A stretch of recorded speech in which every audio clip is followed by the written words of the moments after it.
Piece of crap. And we're live. As we go live and I go, piece of crap. This microphone just has a mind of its own, or this microphone arm has a microphone of its own. Hey, that's okay. We're still Feel Good. A special Feel Good Friday, too, by the way. Congratulations to Dori, who's with us, Dori Schofield. She's my guest for the day. So congratulations on being on the show and getting over that fear, if you will. No, she just said, she's like, I don't really want to be on camera. And I'm like, sure you do. Sure you do. So I had to kind of bribe her. You know, I have to admit, I had to bribe her with the beer of the week. And so I told her, I'm like, hey, if you'll be on the show, I'll give you beer. So I'll show up for beer. There's just, well, I think I can do that. You know, so I had to twist her arm a little bit. So how's your week been? Lovely. So Friday, what when you wake up in the morning on a Friday morning, do you feel different? I do. Now, are you going to the beach again this weekend? Because you've been to the beach like 3 weekends in a row, haven't you? Yes, I have. I may end up there again this weekend too. I think she's going. It's just my favorite place in the whole world, and I want to be there as much as possible. Now, you're also, you know, a big I was going to say horseman, but I guess you're a big horsewoman. Yeah, yes. You know, horseback rider. We'll say that. So love horses, love riding. How long you been riding? How old were you the first time that you rode a horse? Probably about 8. So about 5 years. Yeah. So about 5 years. Tori's 13. About 40 years. So do you remember the first? Now, did you own horses yourself? My mom and dad have had horses my entire life, pretty much. Yeah. Do you remember the name of the first horse you rode? No, I don't. Yeah, it has been a long time. Yeah. Apparently do you remember wait, here's a better question. Do you remember the name of the horse, the last horse you rode? Yes, I do. Okay. So at least she wasn't drinking that heavily at the beach, you know? And so now do you ride horses at the beach too? Yes, we do. We've ridden at Amelia Island. My mom and I went a couple weeks ago and rode down there. Very cool. So, I mean, I'm always checking out your posts on Facebook, and, you know, you're always so happy when you're on horses. I am. There's kind of a thing, isn't it? It is. That's my, I find peace in being on the back of a horse. So now how quickly have you rode a horse in your life? Like how fast do you think you've gone on a horse? I try not to go very fast. But if you had to guess, how fast do you think you have gone? Okay. Whether you're a kid or an adult or whatever. I'll slow lope a horse just a little bit. Okay. But the enjoyment to me is just being able to walk along there and look at everything. So, I like to. So who are, let's get some shout outs. Who are some of your horse riding buddies? My mom, Dawn Tootin, my daddy, Danny Tootin, Lacey Guess, Hugh Beasley, Ronnie Wilcox. There's a bunch of us that ride. I was going to say, now that you've mentioned like 5 or 6, you know, there's like 7, 8, and 9 that are going, what about me? What about me? There's a lot of us that ride. Yeah. So, by the way, I look like kind of an idiot, but I'm holding up this microphone because the arm it just dips, you know, so I just have to kind of hold it the whole time. So we'll just get by. I know that you're, are you a Braves fan? Or I am. Okay. So I didn't know if you followed the Braves or not. I do watch occasionally. Okay. Well, did you watch them beat my Cubs is behind this past 4 days? No, I did It's not been watch brutal. It has been brutal. Now, the last week when we played, or the last time we played, I said, I'm like, well, it's kind of the battle of the bottom feeders because the Braves and the Cubs both were doing pretty poorly. So now I'm like, oh my God, it's just embarrassing. I mean, the Braves just stomped on my Cubs' butt. They scored 26 runs in 4 games. Yeah, the Braves were just lighting it up. Now, well, we did win last night. So, but the Braves won the first 3 games. And then the Cubs won last night 9-3. So, so I have a little bit to cheer about. I got my new Cubs jersey on. I'm wearing it. Well, not so proudly. No, I am. I've always been a Cubs fan no matter what. So it's always been a good. Oh, wait, Billy just mentioned, he just messaged in. I'm sure that you rode Dusty around 1984. I may have. Was that the first one? Could have been. Is that the first one? And Joey Arvison saying good morning. I wonder, does Billy ride horses as often as you do? No, he doesn't ride as much as we do. He stays busy doing other stuff with the. Well, I should have. Yeah, I probably knew the answer myself. But he is a very good horseman. Working around, he can ride anything. Well, you know, Billy tried to get me. Remember, you know, months ago, he was like, "We're going to get Paul on a horse," and I said, "Well, I mean, I've been on a horse, but it's only been like." You know, that one at the fair where they're on the stick or whatever you call it, the lead or whatever that goes round and around. I did that. And then one time when I think I was like 8 or 9, Randy Nearing, He was a kid that was in my class, had a birthday party out on his farm. And we like rode very briefly on a horse and super slow, like somebody's holding it along. So I was just like, hey, look at me. I'm a horseman. So that was about my limit as far as, riding a horse or whatever. But so do you have a preference of a type of horse? Yes. I usually will only ride a quarter horse. Okay. So explain that to dummies like me. Because I think quarter horse, I think like, so, there's only 1/4 of it. I mean, that's, see what I mean? That's the kind I like to ride, the ones that won't go very fast. Now, thoroughbreds are a racing horse. They're bred to go fast. I don't like that. Okay. Quarter horse is more just a ranch horse, a Western horse, one you can do anything on him. So what are some of the different types of horses? Because again, I'm completely, ignorant when it comes to horseback riding and horses. And the thoroughbreds, you have your quarter horses, you have your walking horses. Those are the ones that do the little prancing sort of walk. I'm surprised you don't ride one of those. No, you're not a prancer. No. Do you know someone who rides a prancer? Yes. Who rides a prancer? Can you call him out? Yes. Who rides the prancer? I call him my BFF, Hugh Beasley. We got you, Hugh. Hugh rides the prancer horse, Okay. So he has fun on the prancer. Well, that's like I said, that's something that I've never really gotten into or anything like that. What else do you do for hobbies or for fun or for relaxation? Pretty much just the beach and horses. Well, I was trying to stretch a little bit because I thought, okay, now my mom and a few of my my siblings and friends and stuff up north, they're like, as soon as you get on the show, you like start drinking. So I was trying to stretch a little bit, but I think I've stretched long enough. I mean, it's 11:08. So, hey, Mom, I made it 8 minutes before we did the beer of the week. And besides, I promised Dori. So, see, I had to get around here. So, the beer of the week, one of my all-time favorites, Sam Adams. I'm a Sam Adams guy. And this week it is Summer Ale. And you can see the picture that Smith has put up in the corner there. Thank you for doing the background for me, Smith. So BFF got a new name.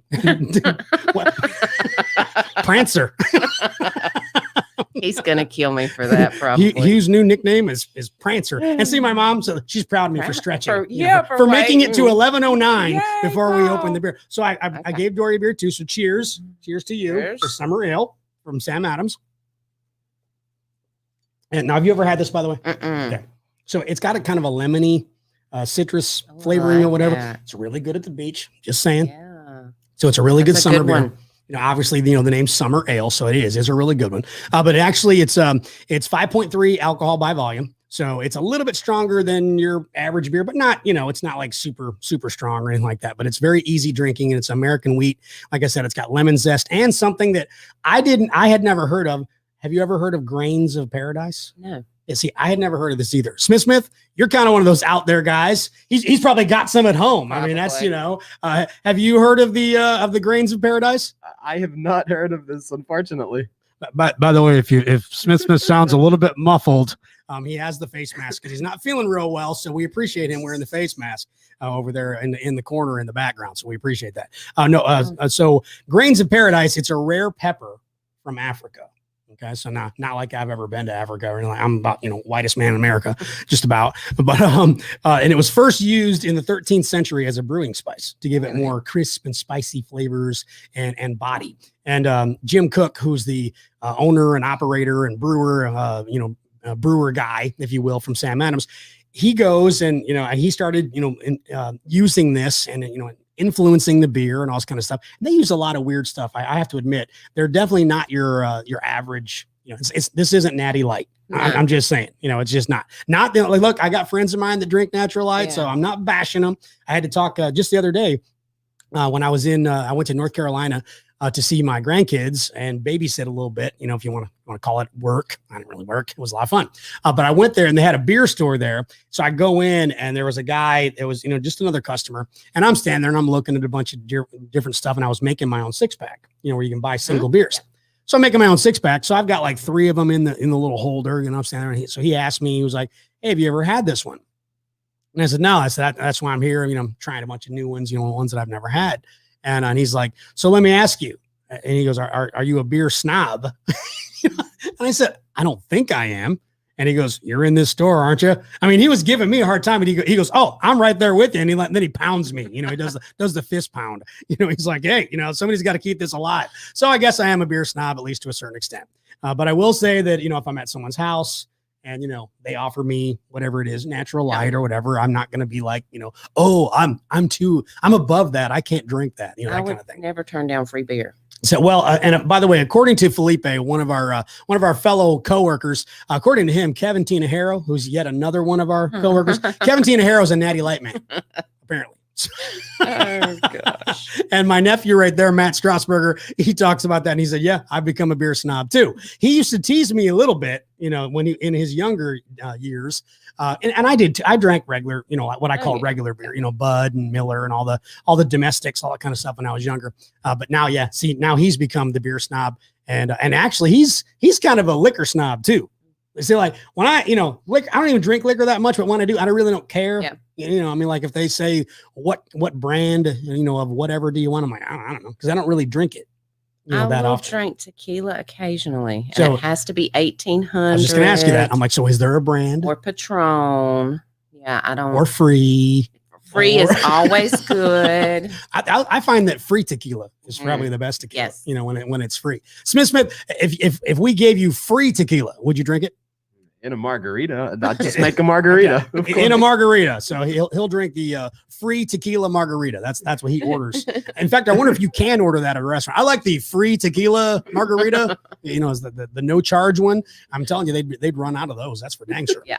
Well, hey, so speaking of, so I had, you know, last night I came home. I worked till 10 o'clock last night. So I get off work. So I go to the refrigerator, you know, grab a summer ale, our beer of the week, and had one of those. And, you know, usually I have a very easy time going to sleep. I mean, I really do. I mean, I'm usually like within a minute for real. You know, I'll put my head on the pillow and bam, I'm done.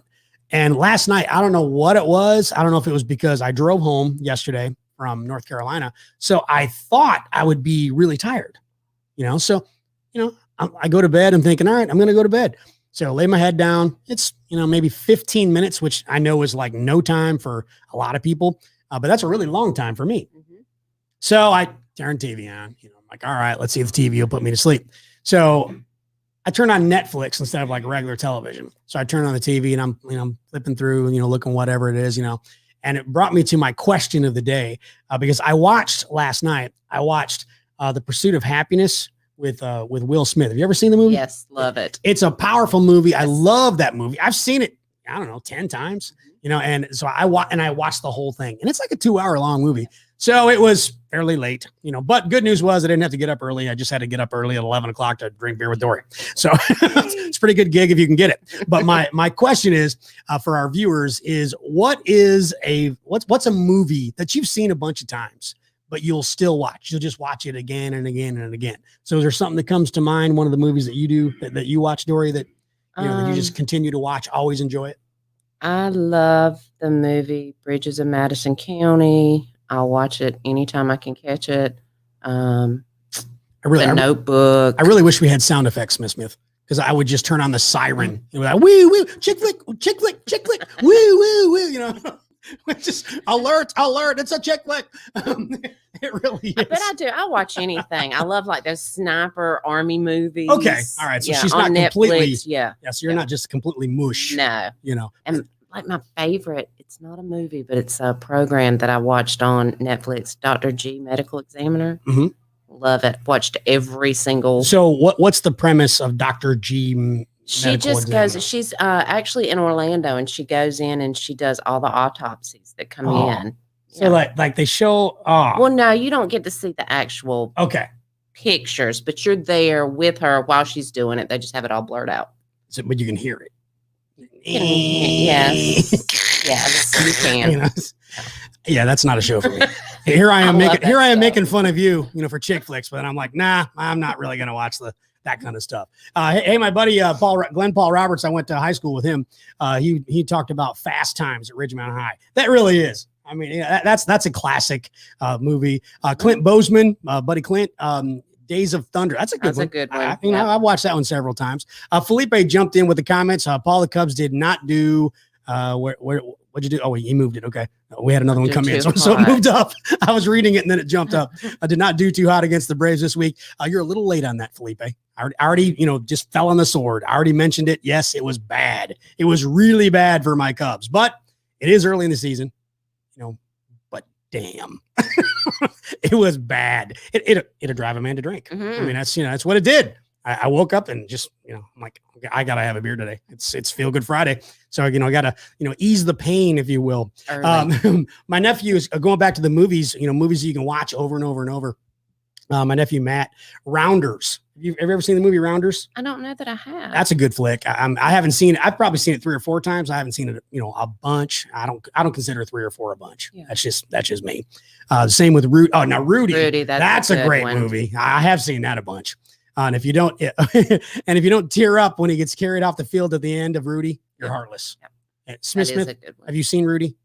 I'm not sure I have seen that one, to be honest. See, Smith has seen like every Japanese anime movie ever, but he's never seen Rudy. So I'm gonna give Smith some homework. Yeah. He's still young, though. You got to get you got to see Rudy. Smith, you got to see Rudy. That's a classic. So if there's anybody else, if you've got a particular movie that you just love and you'll watch it over and over and over, just shoot us a quick comment. In the meantime, I want to give a super huge shout out, a big happy birthday. I don't really do happy birthdays. When I was on the radio, I used to hate it. I really did. I used to hate having to do birthdays on the radio all the time.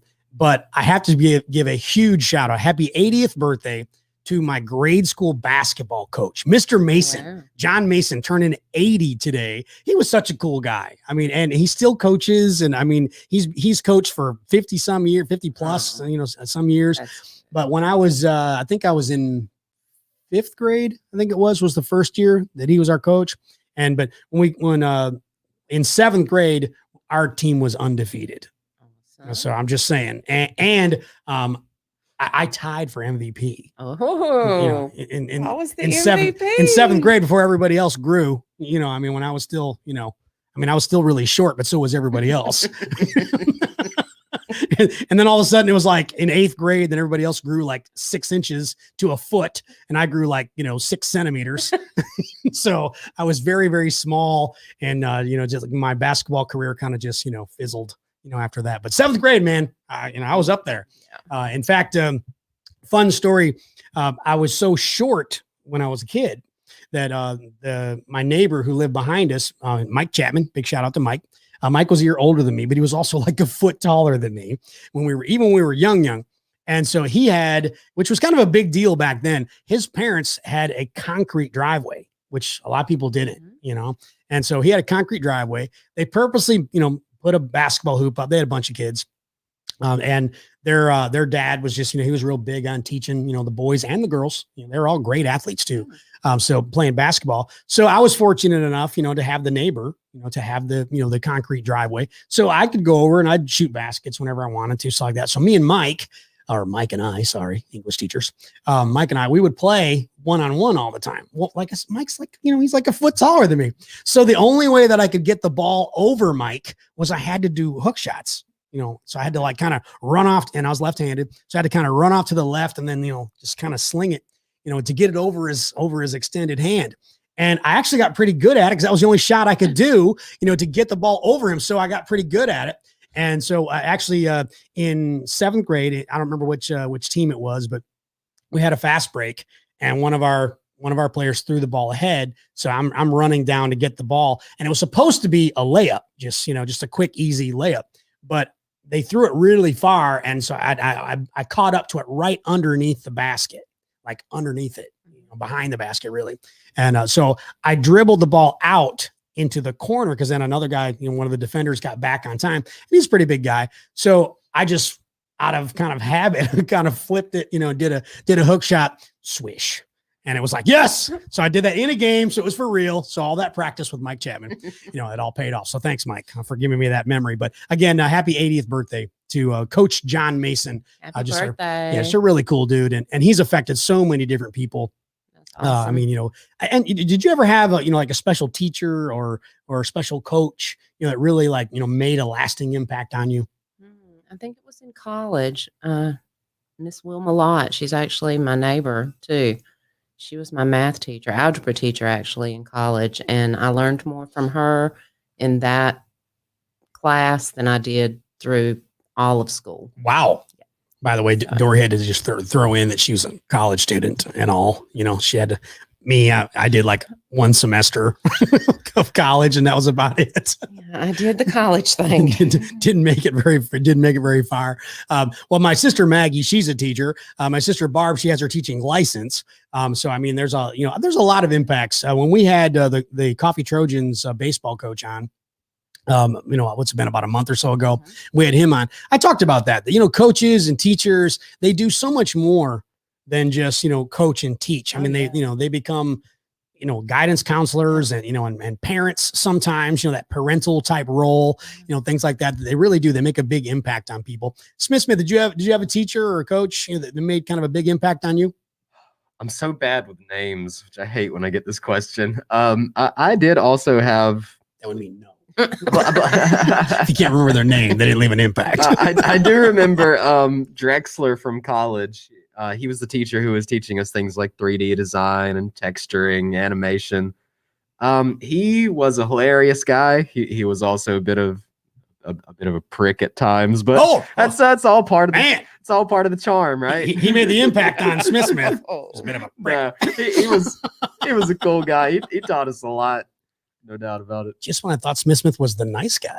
Man, he pulls out the P word. Man, I tell you what. Art Todd, by the way, in a comment, talked about True Grit with John Wayne. That's a good one. That's a classic. Yep. And by the way, I did not appreciate it at the time when I was younger. My stepdad was like the biggest John Wayne fan I've ever seen, for real. I mean, he had all the movies, all the memorabilia type stuff. He had all kinds of John Wayne stuff. And he would watch John Wayne movies all the time. And we had the videotapes, originally. And in fact, this is really going to show my age. We had the laser disc. Do you remember those? The big laser disc when it came out. We had those. Then we converted to videotape. Then the DVDs. I mean, so we just kind of transcended. But he had tons of them, and he would watch those over and over and over. And I had a television upstairs in my room, so if I wanted to, I could. But sometimes you just want to plop on the couch, and watch TV. And he would always have John Wayne on, and it would just irritate me, probably just because I was being a rebellious moron teenager, and I would always complain about it. And then probably in my early 20s, so it took me about 5 years to really kind of appreciate those films. And now I won't say. I mean, I'm not going to say that John Wayne was a great actor. Because he kind of played the same guy over and over, but he was a smart actor because he played roles that he could handle. So that was kind of a good thing. I remember the John Wayne movies. Tons of my mom probably still has all kinds of my stepfather passed away a couple years ago, and my mom had all this John Wayne stuff. She's like, what am I going to do with this? So she did give some of it to. I've got stepbrothers and sisters. Of Glenn, my stepdad. So they took some of it, and I know she donated it to a few other people and friends that see my mom there. She goes, yes, I do. And she says, yes, I do, not like I did. So she still has some of it. Yeah. So she still got quite a bit of it actually. But yeah, that's always been one of those actors. Like if it comes on TV and I don't watch television that much, I'm flipping through. It always seems like TNT or channel like that has it on. Oh yeah. I'll flip it on, and even with commercials, I don't know what it is, but if it comes on, I'll sit through it and I'll watch it, and things like that. Actually, on Netflix, they have like a cowboy channel now. They really do? Yes. Oh, so you're in heaven then, aren't you? Well, I'm not, but when my daddy comes to the house, he's like, find me one of them cowboy movies. He's in heaven. Yeah, so is your dad like a real cowboy? He is a real cowboy. So what does he wear? Wranglers that have to be starched if we're going out to a horse sale or something. Well, I was going to say spurs. Oh yeah, he wears spurs on his boots every day. Yeah, ching ching ching when he walks. Does that little. Notice I had to do this, by the way, in case anybody didn't know what I was talking about. Ching ching ching ching when he walks. He does. How many pairs of boots do you think he owns? Oh, I think he only has like 2 or 3. He has a good pair that he'll wear when he doesn't want to get them dirty, and then he has the pair that he'll just wear every day out in the mud. And so he has like the dress boots. Yes. Is that what you call it? Cowboys probably don't call them dress boots. No, they don't. We just say, are you wearing your good boots? Good boots. Yeah. Gotcha. So how many pairs of boots do you have? That's a whole nother question, isn't it? So your dad has 2 pairs, maybe 3, you said. And you have how many?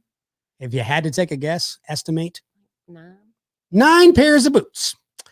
And what do you call all of your boots besides unnecessary? I have the pair that I will wear out in the dirt and all. And they're actually probably my most expensive pair of boots. And then I just have some that if we go to the horse show or something, I'll wear those. The nicer boots. I'll wear them out though. I wear them with shorts. I don't care. So what different colors do you have? I have black. I have brown. I have red. I have gold. I have gold boots. With flowers on them. You need to wear those to work one day. Dori's gonna be rocking the golden boots. I will wear them, and I will wear them to work. Rocking the golden boots. You know, do they have special powers? You know, They might be. golden Yeah, they boots. may. You know, if they do, wear them to work. Okay. We can always use a little magic, going on here. So I had 1 pair of little when I was very, very, very young. I had 1 pair of red cowboy boots. They were bright red. And according to my mom, because I don't remember, it was literally when I was very, very like 1 or 2. And apparently, according to my mom, I would never take them off. All little boys. I would just throw a fit, and I'd whine and cry, and I want to sleep in them, and take a bath in them, and all this kind of stuff. So yeah, it was apparently the cowboy boots. Even though I wasn't a cowboy, apparently the cowboy boots made a big impact. Cowboy boots, they're weird. I mean, they're kind of an unusual.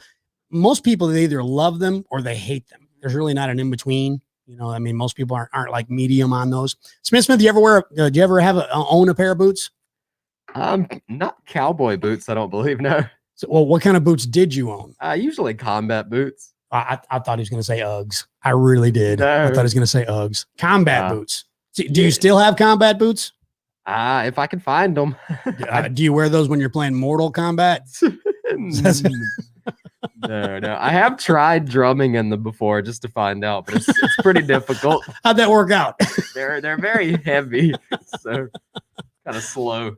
I think you should wear your gold boots, and Smith should wear his combat boots. The same day. Okay. We'll have schedule that. We'll have boot day, but see, I don't have any boots. So you need to get some. I don't have. I don't have any boots. Like I said, I had the red boots when I was a kid. And then back in the 80s, when everybody had the mullet and all that kind of stuff, they were almost like, we called them rock boots.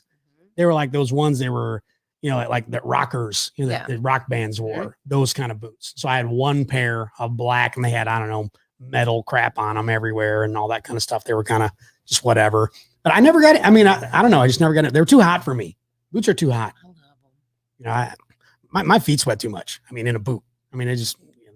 to me, they're not comfortable. But by the way, my mom says that she has a picture of me sleeping in a chair in my red boots. I'm sure she has, lots of embarrassing pictures of me when I was a kid. And let's go to the Classic Rock Revisit. The album for this week, as Smith pulls up the background for me. Thank you, sir.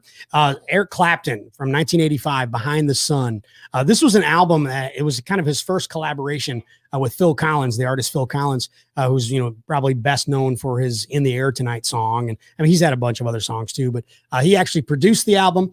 He played drums on quite a few of the tracks. So it's a very, very good album. A lot of blues tracks, yet they had, had the rock feel. So very, very successfit as far as it sold very well, but as far as the critics loved it, fans loved it, and it really it started to cross over into pop just a little bit, not a lot, but a little bit. Forever Man was a big single that made it where pop charts started to recognize Eric Clapton a little bit more with this album. And See What Love Can Do is a single, but the deep cut that I love is a song called She's Waiting, and so that's just got this really cool rock guitar part, if you will, a riff, I guess. Smith, he has all the terminology. I just use like the basics, but it's got a really cool beginning. So Smith, you can pull that up. Anybody else can pull that up on YouTube. Look for Eric Clapton, She's Waiting, on your own time. And I'm telling you, it's just got a really cool beginning. It's a great song, but the album itself, again, it's fantastic. And it had the album, like 3 or 4 albums before that one, he started making shorter songs, trying to get radio play, things like that. So this one, the songs were a little bit longer, had some extended guitar solos, a little bit lengthier guitar solos. So it was, critics called him going going back to who he was. Mhm. So, but it's a great album. So, I mean, Eric Clapton's had a lot of great music, and this was kind of the one, again, right in the middle of the 80s where he was kind of redefining himself. Cause I mean, he was huge in the 60s with Derek and the Dominoes and let's see what he was in, John Mayall's Blues Breakers in the 60s, 70s. He had a lot of solo work with Layla and things like that. So then in the 80s, he got his hair cut, got all cleaned up a little bit. Still had the thin beard, like the George Michael kind of had that, that kind of a beard going on. So he kind of reinvented himself, if you will, but still had the great guitar work. So just a great album. Smith, is there? I know you know who Eric Clapton is, Of course. All right. So is there a Clapton tune that's one of your favorites? Funny enough, I don't think I've listened to this album, but the other one that they done, I believe I just looked it up, 1989. They had I Wish It Would Rain Down. Mm-hmm. What was that album? No, that was the Phil Collins tune. Phil Collins tune. Mm-hmm. That was Eric Clapton on the guitar, though. Yes, correct. Yes. Very good song. I know there was one more on that album I really liked, but I cannot remember. Now, was that the name the of it. Phil Collins album or the Eric Clapton album? I believe the Phil Collins album. Okay, well, great. See, I never get Smith always gives me the oddball answer. I ask him specifically, Eric Clapton. Yeah, I love that. I Wish It Would Rain Down too. Phil Collins. Oh, the guitar solo is the best part, though. No, it is. It is a very cool, and they've done a lot of collaborative work since. Sharing on each other's works and working on other albums, other artists' albums, things like that. So they're a really good pair. But I just thought, like I said, this album, it kind of, changed his image, if you will. He got a little bit more, I don't know, trendy, for lack of a better word. Again, he got a stylist. We'll put it that way. With MTV and all that kind of stuff, he had to start making videos and things like that. Now, which brings me to a point. You remember watching MTV? I do. Okay. Is there a particular video that kind of sticks in your head when you think of, music videos? Is there one like you just remember seeing all the time that kind of pops in your head?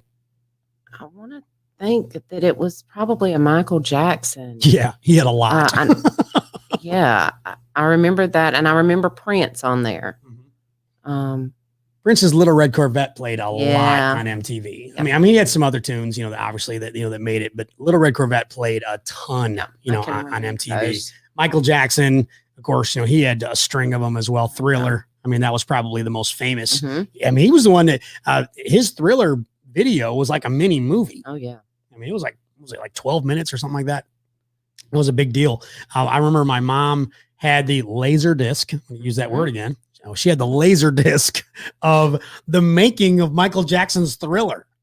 And so it was like an hour long, documentary, and played the video, of course. But I mean, it had all where they show the dancers getting all the makeup done and all the behind the scenes action with the producer and all that kind of stuff. And when my mom used to babysit, and like little kids too, she'd babysit little kids, and she would put that on, and of course the kids, they knew the song, but when you watch that video, it's kind of creepy because they make them all into zombies and stuff like that. So you kind of wonder, like, did it scar some of those children? Perhaps, maybe. I'm not so sure, if it did or it didn't. But no, but it was actually a lot of fun. Hey, by the way, Jordan Peach, he gave you a shout out. Hey, he was Jordan. like, Dori. So Jordan's been watching us for a few weeks, or maybe even a few months. I can't remember. He was one of our former ninjas, and then moved on. Decided that he was going to go sell cars. So hey, we wish him all the best.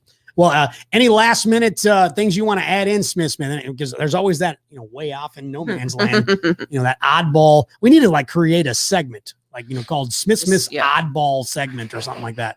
So anything you want to add today, or are you just all messed up and you're just like, no, I just want to get this over with? Yeah, I want to go home and spray my throat down with that numbing stuff at the moment. Numbing stuff? Would that be the free tequila? That's a great idea. I'll add that to the list. Try whiskey and honey and lemon. Yeah. Try that. That's pretty good stuff. Even when you're not sick, that's pretty good stuff. I'm just saying, just throwing that out there. Noah just said, nice Eddie Van Halen guitar. See, I told you, Smith. I told you that somebody would notice that. Awesome. He thought it was no Noah, big deal. that's my son, Mhm. and he has been playing guitar. He actually taught himself how to play watching YouTube. We got him his first guitar, and he's learned how to play on his own, and he can do like those Avenged Sevenfold Oh, wow. guitar. Awesome. Like he is He's amazing, not just because he's mine, but he can really, really play. All right. So what does Noah do for a living? Noah actually still lives in Virginia, and he works with landscape. With landscape. Okay.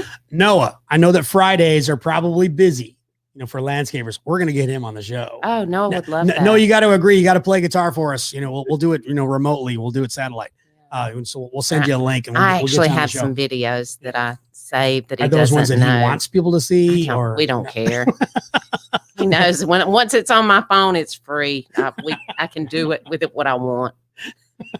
Well, Noah, we definitely want to get you on the show. I'd love to hear some Avenged Sevenfold. Yes. And I'm sure Smith would love to hear that too. Absolutely. I don't know if we do we have the technology to do this, Smith? Could we do it where you and him play together? I'm sure we can figure it out. That would be cool. Yeah. That'd be cool. We need to do that on an upcoming show. Yeah. That'd be awesome. Hey, by the way, just throwing this out there. 1 week from today, my birthday. So next Friday. Next Friday will be my birthday Feel Good Friday show. So be Lots sure of beer. Yes. So be sure and tune in next week for my birthday show. We're gonna have something completely off the wall. Maybe even Smith and Noah doing the show. I don't know. I mean, we'll have to see if we can work that out with Noah or not. But anyway, Dori. Now, was it that painful? No, not at all. And you got a free beer. So I mean, No. it wasn't bad at all. Well, thank you so much for doing the show with us. Thank you. By the way, Billy, who we barely mentioned, even though it says, Billy Merritt presents, this is, all of his podcasts, the Feel Good Friday. Billy is actually with his wife, April.